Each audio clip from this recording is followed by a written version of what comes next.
Previously on CSIS 2470. So we learned about starting here, right? Because we're watching the videos. We sort of talked about the syllabus, not really. We definitely talked about the modules, assignments, lectures, all those things. Last, but certainly not least, is how to get help if you're struggling in the course, right? So there are two main ways. You can schedule a meeting with me, or you can talk to a tutor. Both are totally fine. And one thing I want to stress, I've had a lot of students who, for whatever reason, were afraid to schedule meetings with me, right? Don't be afraid. If you need help, come to me. Now, to be clear, when you want to schedule a meeting with me, if you come to the meeting and you say to me, I have no idea of anything that's happening in the course right now, well, that's not the kind of meeting that we have time to do, right? So that tells me that you probably need to go back and rewatch the lectures or something like that.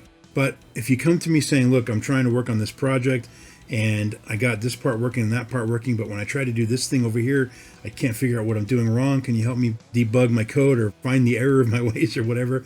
That's the kind of thing I want to meet with you about.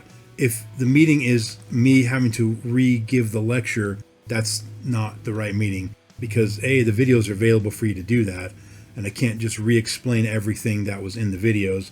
Now, if you have questions about the videos, bring those.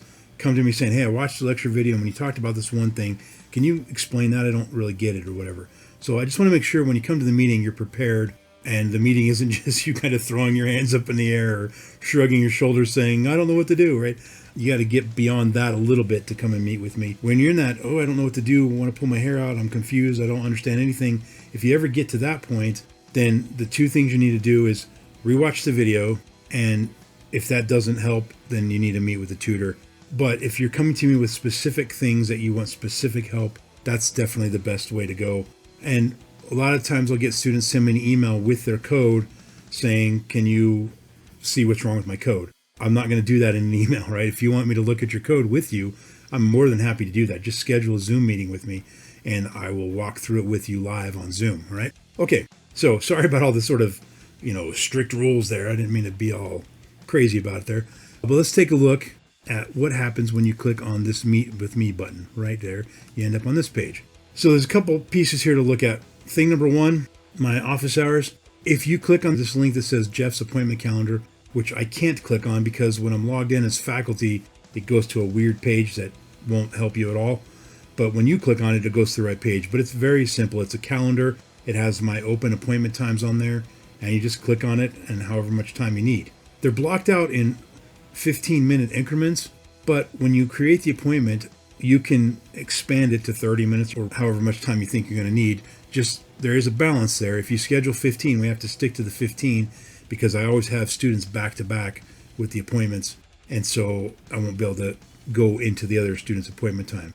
On the other hand, don't always schedule 2 hours and take up the whole block or whatever so that no other student can get in there. So there's a balance you got to strike. But click on that, make an appointment, and then, most importantly, please, if you hear one thing, hear this. If you can't make the appointment, don't no-show me, because I will be sitting there in Zoom waiting for you, and I will have blocked out that time of my day to make sure I'm there to help you. And if you don't show up, then I'll have wasted my time, and more importantly than just wasting my time is that's a block that another student could have had. So please, if you're going to not be able to make it, which is fine, I understand, we have to cancel appointments, that's fine. Just go clicking on that same link right there, and you'll be able to cancel from there. Then you can see down at the bottom there, it says tutoring right above that thing that says semester summer 2024. It says tutoring. Click on that link to schedule a tutor.